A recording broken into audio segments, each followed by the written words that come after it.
Going on, everybody? Little Memorial Day Saturday night check-in. I had a Game 7 show planned for everybody, but unfortunately, I just wasn't up to it today.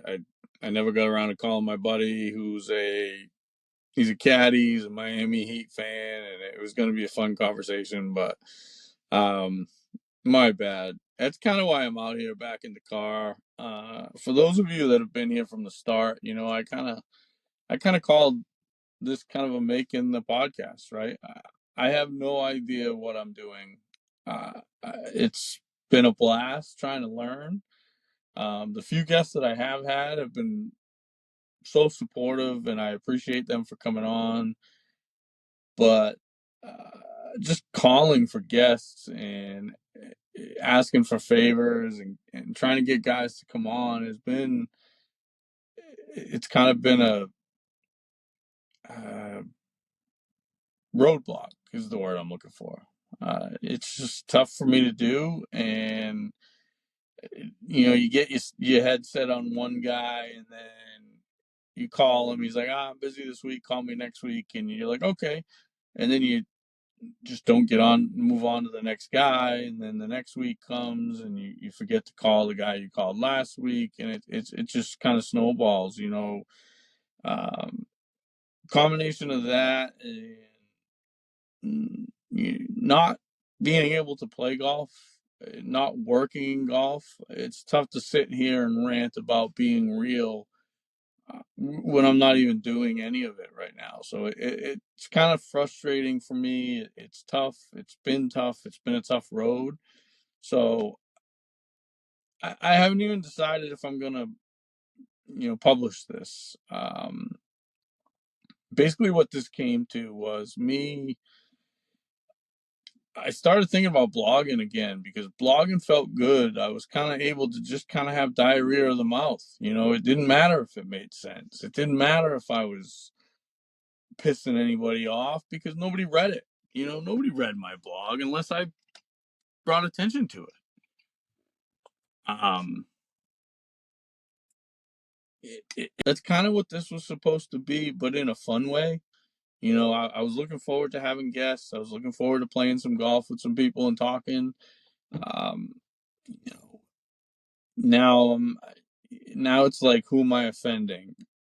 Can I not be in a smoky car because I might lose sponsors who I'm not really getting anything from currently? It's kind of become more of a job than a therapy session, and it's kind of not been fun anymore. And worrying about what the set looks like and what I look like. Right now, basically, I'm currently living in my car. Not because I'm homeless or whatever, but this is the most comfortable seat for my arthritis. I can, especially in the wintertime, I can turn the heated seats on. My legs kind of recline. It's just comfortable for me. So it's just for me. This is who I am. This is who my golf game's been. I'm kind of ugly. It's kind of grinding. It is what it is, and it's kind of frustrating. It's funny because one of the things people ask me all the time about fitting was, when I fit the guys from Barstool, what were they like? It kind of, the golf games kind of talk about their personality a little bit. Riggs is kind of a grinder. Um, he went to Harvard to play hockey, and he took a job doing politics, and he had to figure out, where do I go next? And he spun that into a golf podcast, making millions. Well, good for him, right? Great. But his golf game is kind of similar. He hits it all over the place. He scrapes it around and gets it up and down. And it wasn't until he started listening to the chirpers on social media that he tried to change his golf swing. And the more that he tries to change his golf swing, the more mechanical he gets.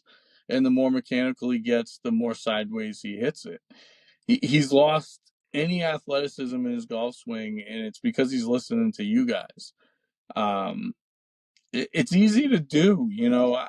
I actually, on my other page, was giving away a free driver, and a social media guy that who's an influencer or whatever didn't like the way I was running it, and he emailed me behind the scenes and said, "Well, I'll share it if you do it this way." Well, okay, don't share it. Don't follow me. but don't chirp me either. I don't give a fuck what your idea is. Like, I really don't. I'm trying to give away a free driver for no reason other than to give away a free driver. If people need to get something out of sharing the post, okay, then I won't give away a free driver. So you're right. To the social media guy that told me I was doing it wrong, I'll stop. Right? We're probably not going to get to 1,500. Because I'm done hyping that. So we're done getting that shared. So no, whatever. If it gets to 1,500, I'll do it. I'm a man of my word. If it doesn't, oh well. I didn't have to spend a few $100s on a driver. So again, it's just everybody says, "Oh, John, you're a complainer," but nobody stops chirping me. Like everybody gets to say whatever the fuck they want to me, but the second that I chirp back, oh, you can't say that. Fuck you. I'll say whatever I want. It is what it is. Like I'm so just frustrated with everybody, and I was in such a good place mentally until this weekend when I woke up and couldn't walk. It's one thing I can deal with my left knee and my right foot. You figure it out, whatever. I land on my right foot and yeah, there's pain, but at least I know my left knee's not going to buckle and I'm not going to fall. When I wake up like today and it's both knees and both feet, how do you limp? How do you walk? How do you like? Is this what I have to look forward to in life? I'm trying to spin this. I'm trying to have some fun with this, but it just kind of everything seems to be snowballing right now. So, um, again, this is gonna be one of those episodes that if it makes it public, it's not gonna be on the podcast page because I'm gonna be all over the place. Um, yeah, if you don't like that, that's fine. You don't have to listen, right? Again, that's the beautiful thing about podcasts and social media. If you don't like what I have to say, just unfollow me. I'm not going around stuffing people's walls and commenting on every post and doing all these things that social media influencers do that annoy the shit out of me. No, I'm doing my podcast. I'm doing my own thing. I'm sitting here, I'm grinding. I have no clue what I'm doing. Was it frustrating when I reached out to the guys from Barstool and said, hey, any advice you guys could give me? I'm thinking about doing a podcast. And none of them responded when all I've done is been supportive of those guys.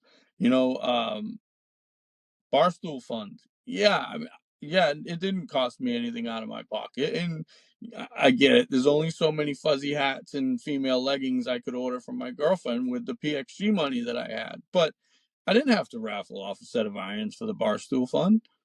No, you guys have been good. You shared a couple of my posts and were good to me, so I was good to you.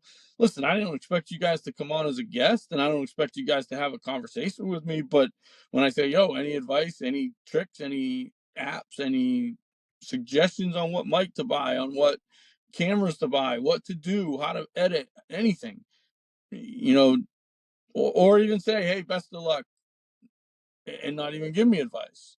But the crickets after when anytime you reached out to me for your specs or advice or anything, I've responded. It just still it says more about who you are than who I am. So, um, yeah, I mean, you want to get into their golf game, we'll get into their golf game. Riggs' swing is terrible, but he's a grinder and he's a golfer, and that's all that matters. So stop trying to fuck with your golf swing. You're a hockey player. You had a hockey move. You tried to mess with it. You tried to get mechanical, and now you're terrible. You can stand on the range and stripe it, but as soon as you get on the first tee, you hit it sideways because you're in your own head. It's that simple. Frankie Borelli has probably one of the best golf swings of any social media guy out there, but he doesn't take himself seriously, so his golf game shows it. Trent's the only one that's really grinding away at it, and he's, the worst, but he's gonna be good eventually. If he keeps working at it. The best of the bunch, who I can't wait to see what she does. To be honest, is the girl Hannah Cook. She's actually been playing for what, a year, and she's already breaking 80 or 90 or whatever it is. she's got a great golf swing, and it'll be fun to watch her game develop. I watch all these people play golf just because I don't listen to podcasts, and I don't get into kind of the corny, happy-go-lucky side of golf. Doesn't mean I don't watch it on social media. I mean, I like the posts. I share the ones that I want to share, but um, yeah, I mean, it's just frustrating that you get certain people that are ready to work and rock and help you. I mean, look at Adam Tempesta from Tempe's Tees. Uh, I didn't even ask for a logo, and he created an awesome logo for the podcast. Of course, when I started getting some gear, and I'm going to send it his way. I still got to get that out. I haven't forgot about you guys, and the guys that I've told you guys can have the favors hats. Those will go out Tuesday, I promise. That's what it is. I mean, at the end of the day, anybody that's ever been around me, I'm a generous dude. When I have, you have. There's only so many golf shirts you can wear. So you wear them once or twice, and then you give them to your boys.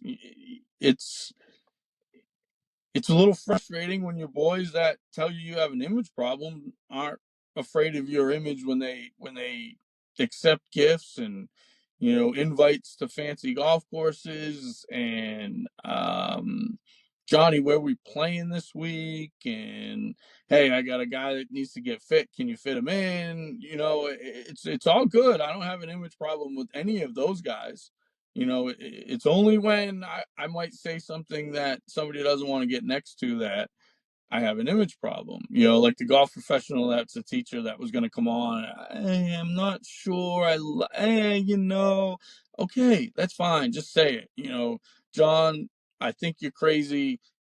It's not worth risking my business to get next to you. Just be an adult and say it. And I'll have more respect for you. I'll nod my head and I'll laugh and I'll say, yeah, I'm kind of on one right now. I know.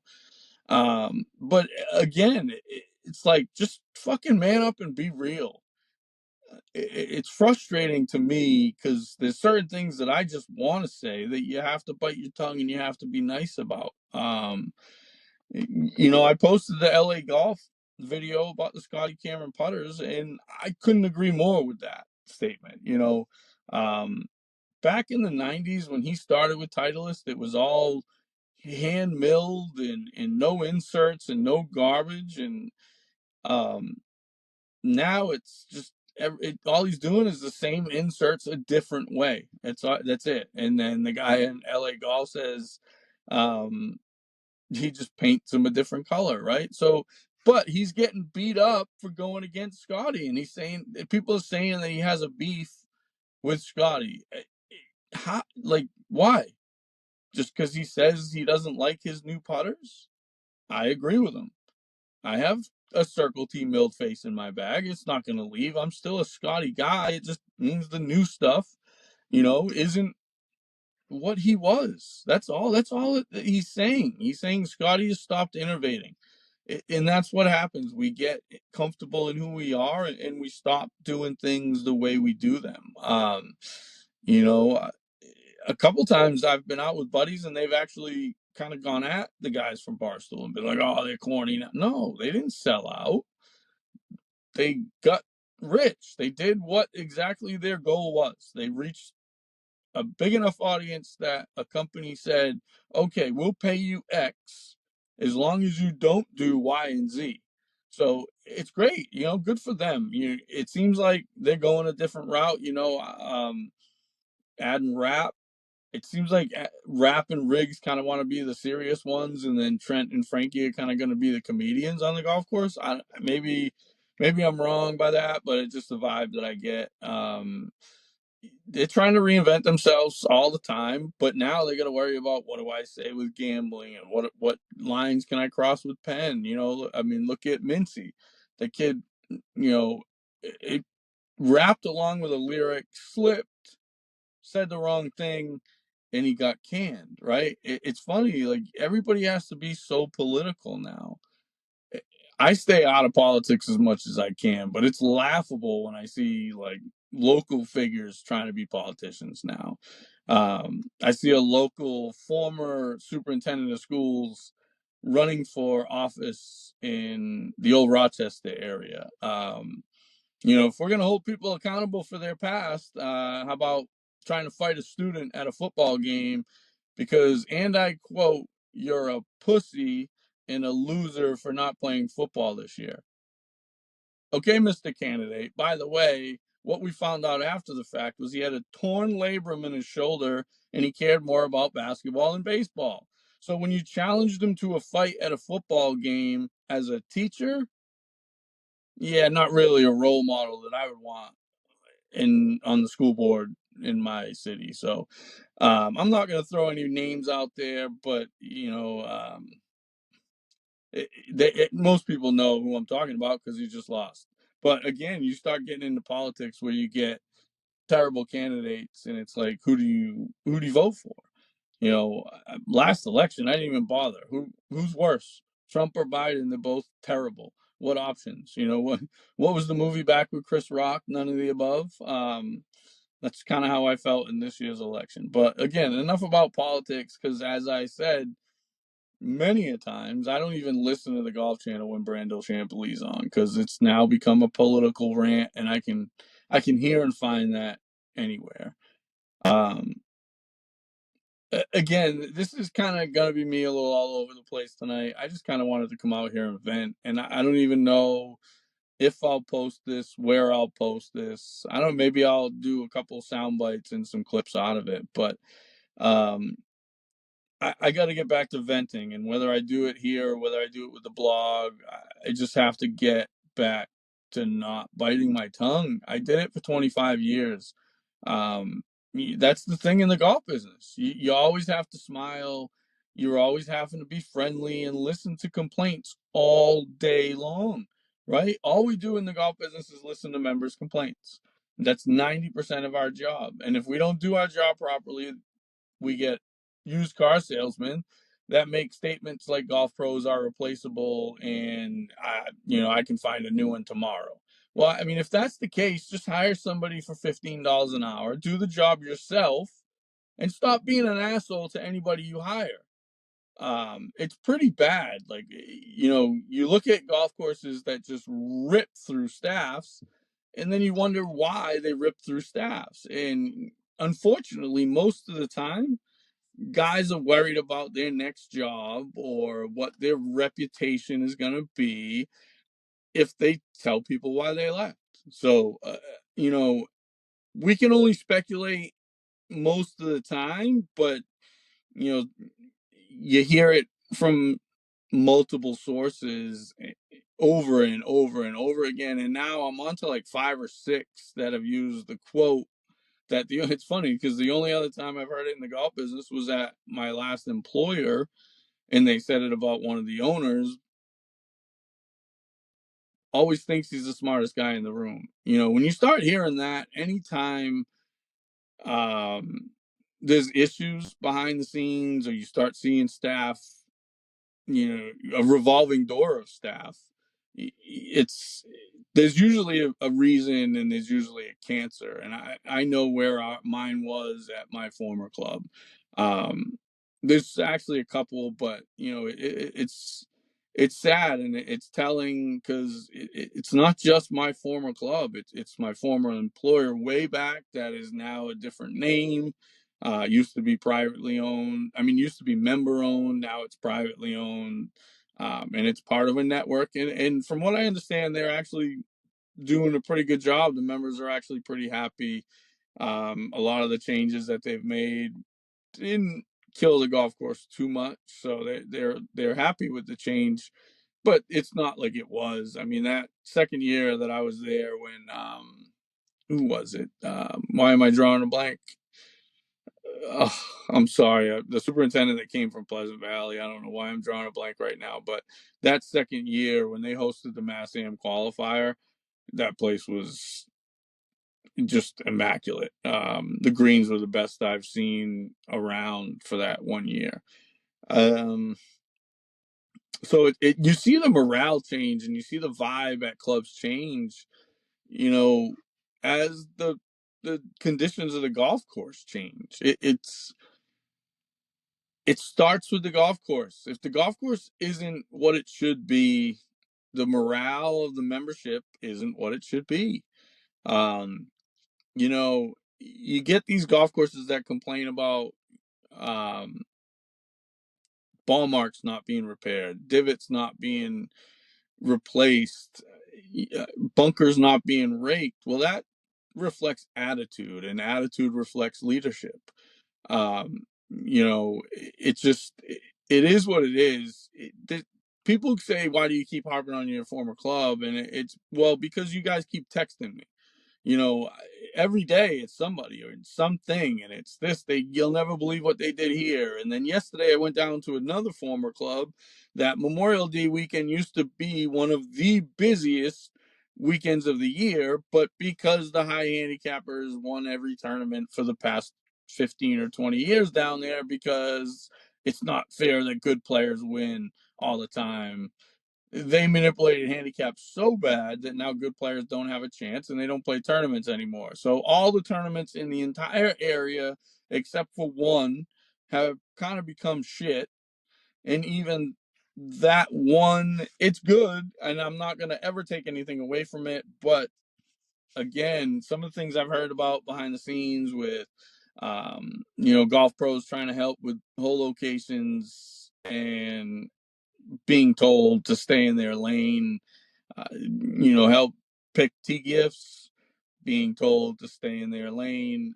Last I checked, that is their lane. I mean, if you're not going to let them do a job, why are you paying them $75,000 a year to do it? So, again, all these decisions have gone from what's the best for us as a golf course to what's the best for our accounting department to not have to figure out ways to be creative to survive.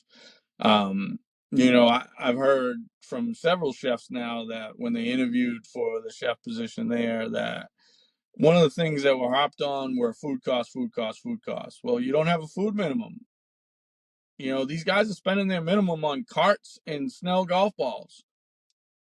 So yeah, the chef's hung out to dry. He has no idea how much food to order because he doesn't know who's coming in and who's not coming in. It's not like a public restaurant where you can plan on and count on outside um, business and revenue. And when it becomes that, then it becomes a function hall that the members can't go there on Friday and Saturday night to eat because you have outside events every Friday and Saturday night. So you got to pick and choose how to run the industry, how to run the business. And that's part of being in the industry. And trust me, when I tell you, I wish I didn't know what the fuck I'm talking about, because watching you two dumb and dumber fumble over yourself over and over and over again is just, as you can tell, the fact that I'm still ranting about it, annoying as can be. What? I'm annoying? Tune the fuck out. I don't care. It's just like, okay, don't listen. Why do I have 100 something clicks on YouTube? 200 and something clicks on Spotify. A couple hundred on Apple, and then like a few here and there on Amazon and Google. If you don't want to hear what I have to say, why are you listening? Why do I see the same haters looking at every story that I post? My former club's page looks at every story that I post. Are you really that clueless? Do you think I don't pay attention to who's looking at my shit? It's just funny. Like, I made a statement to somebody that's on the board in a text this afternoon or yesterday, and I don't remember what day it was, but I'm going to make it out loud. The president at my former club 10 years ago, when you mentioned his name, all you heard about was how much money he had and how successful he was in construction. Now, when you mention his name, all you hear about is, oh, he owns, doesn't it? No, he doesn't.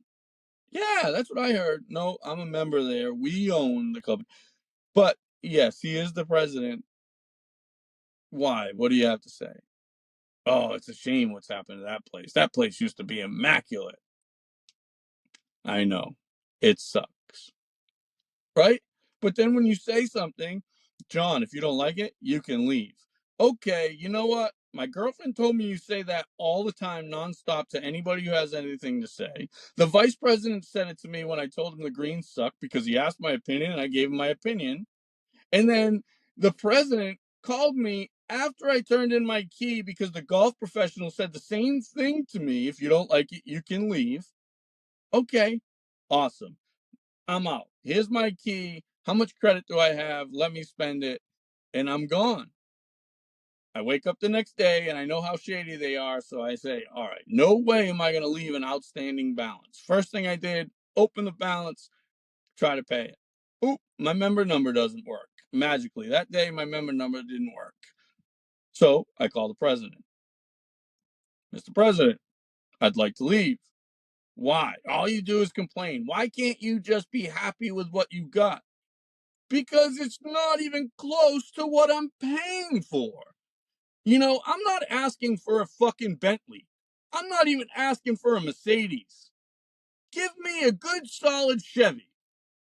What you have up there right now is a 1996 Civic with a fucking exhaust system on it. Because every time something goes wrong, you buy and fix something over here and say, look at this. Don't look at the greens, look at the cart pass. No, don't look at the greens, look at the tent. No, don't look at the tent. No, don't look at the greens, look at the pizza ovens we're going to put in. It's nonstop used car salesman bullshit. But the members there are so soft and such pussies. Yes. When I walk in one day and he says, "Hey, John," with a big smile on his face. And then I go in the golf shop and he walks outside and says to my girlfriend, "When are you going to leave that fucking asshole?" And then I walk outside and I shake his hand again and say, "Have a good day." And he smiles. And then my girlfriend says, "Oh my God, I can't believe I just witnessed that." But I'm supposed to be nice to him every time I see him. And then I'm not supposed to talk about it because, John, it's been 9 months. I broke up with you. Get over it.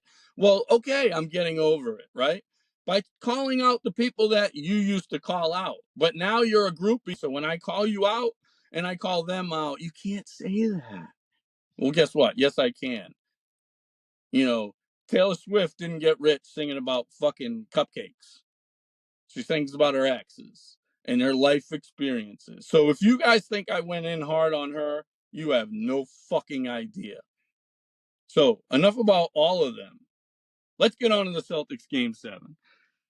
Rant over. How about 0-3, come back, force game 7.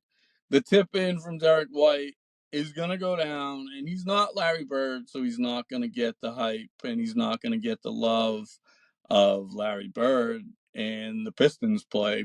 But if the Celtics go on to win a championship, that is going to be the play of maybe the decade, and it's funny, you listen to Missoula and them guys talk about it, and they talk about the fundamentals of it. It reminds you of the Malcolm Butler play in the Super Bowl, right? He did exactly what he was supposed to do. Nothing more, nothing less. He inbounded the basketball. He flared out to the corner. When Marcus Smart threw up the shot, he crashed the boards. He did exactly what he was supposed to do. He was in the right place at the right time. He tipped it in, ball game, and we're heading back to Boston. So, as you can tell, I'm a huge Celtics fan. I mean, I'm a basketball fan. My favorite place on earth is Fenway, but I'm a basketball fan. It's one of those games that the playoffs are so much different for basketball. It's one guy can take over a game. In the regular season, you see it here and there, but not as often as you see it in the playoffs. So again, I don't knock the hockey guys that say it. Game 7 in any sport is awesome. Playoffs in any sport is awesome. It's not just a hockey thing. Yeah, hockey, you get a little bit of momentum, you get a hot goalie, but in baseball, you can get a hot pitcher. In basketball, you can get a guy that just all of a sudden carries a team, right? Jimmy Butler kind of carried him in games 1 and 2, and then now, Martin's kind of carried him through. It's going to be interesting to see game 7. The Garden is going to be rocking. If anybody's stuck doing honeydews with their wife tomorrow and has an extra set of tickets and wants to give them up, holla at your boy. I'm ready to go. No, obviously I'm joking, but it's gonna be cool. I can't wait to watch. Juan from Prestige Golf, who I've been calling out because obviously he's good friends with Khaled, so you joke with him here and there, but I called it. I said it's gonna be an awesome series, and it has been. It's lived up to the hype. I can't wait for tomorrow night. It's gonna be a long day. Kind of wait until 8:30. I wish I could play golf. It's been a tough week. Hopefully we can figure out insurance soon. Uh, that's kind of where this podcast came from. Like I said, this is kind of the behind the scenes page, and maybe we'll put this down on a Monday Meltdown on YouTube. But it's kind of, to be honest, I'm not gonna lie, I'm a little bit in panic mode because it's tough when you can't walk to interview for a job. You know, I'm struggling right now. It's every other day. It's good. It's bad. It's good. It's bad. Hitting balls yesterday was just a bad idea. My feet are swollen anytime I put a shoe on. So it's not so much the swinging as it is, I think, the contact with the shoe. And I've worn bigger sizes. I've done everything. It's just my feet just don't like shoes. It is what it is. So we're gonna go back to flip flops for a while. Hopefully, I'll get a little better. But yeah, I've taken like 24 Motrin today, and it's like shooting a BB at a freight train. So it, it it is what it is. I've been trying to put the air conditioner up in my bedroom. Bending down to pick stuff up off the floor is the hardest thing for me to do. So clearing a path in my bedroom to walk in with an air conditioner in my hands has been tough. So that's why we've been kind of living out here in the car. Plus, I can smoke out here. Nobody has to worry about what it smells like and things like that. So, um, yeah, I know I kind of bounced around. I kind of jumped all over the place. I'm looking up at the clock. I can't believe it's been 30 minutes. But yeah, I just sometimes you just have to rant, right? It's been a tough week, mentally and physically. It's every time I feel like I take 2 steps forward, I feel like I take a step back. So I'm getting closer. It's not 1 step forward, 2 steps back. It's 2 steps forward, 1 step back.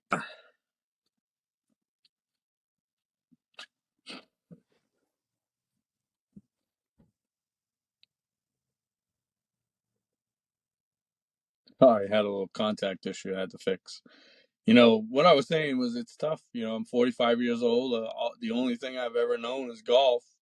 Yeah, I had that little brief stint with sales and marketing with the hip hop company, and I DJ'd in college for fun, but that was more therapy at night. I taught myself how to scratch and mix and cut records and stuff. That was before YouTube. It's different now.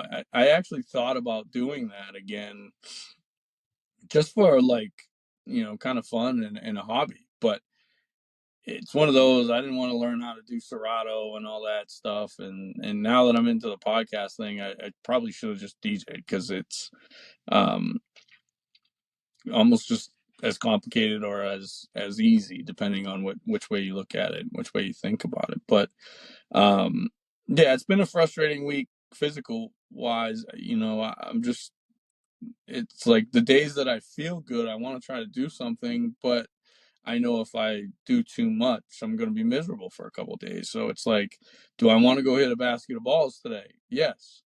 Do I want to wake up tomorrow miserable? No. So it's like, you try to, it's a balancing act between living life and not, it's one of those things where it just kind of, it sucks. You don't know how to stay positive sometimes. I try. I'm doing my best. I'm not giving up. I'm here. But it just, I'm gonna, like I said, you're gonna take two steps forward, and every once in a while I'm going to take a step back. And this week was a step back, and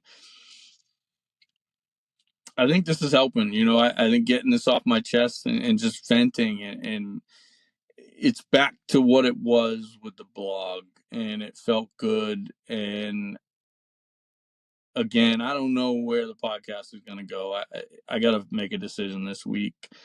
Like I said, calling guys to come on, it's not me. It's not my personality. Anybody remember last time I called them to hang out? It doesn't happen. It's just not who I am. It's So it's tough. It's tough to call people. It's tough to reach out and say, "Hey, you got a minute?" When I know they're busy. It's kind of why I moved alone. I didn't ask for help. Why? Like, I'll suck it up. It's my shit, my house. I got a van at the time. I'll do it. I can't move the shit in my storage unit now, and I'm wasting probably 2/3 of the space. But it is what it is. It's I just hate asking people for things. So that's where we're at with the podcast. It's just tough. It's hard for me to reach out to people. It's not who I am. The few people that I have reached out to, they've been supportive and they've said, "Yeah, I'll come on," but it's always next week. Give me a chance. So I think I'm going to take a couple weeks to kind of reevaluate, and if I can get a couple episodes recorded in that couple weeks, then I'll have kind of a head start going forward. But to those guys that have been supportive the entire time, and everybody that's been on board with the podcast, I appreciate it. I hope you're having fun. I am having fun doing it.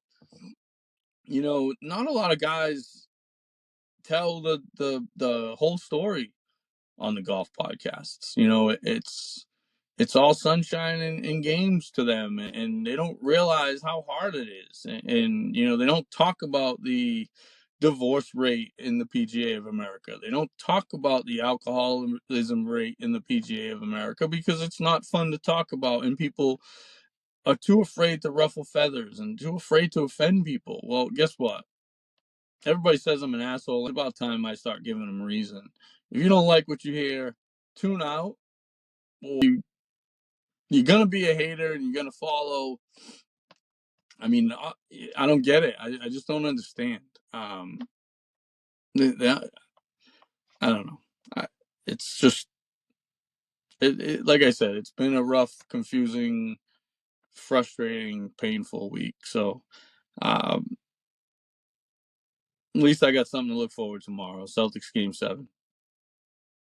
Let's go.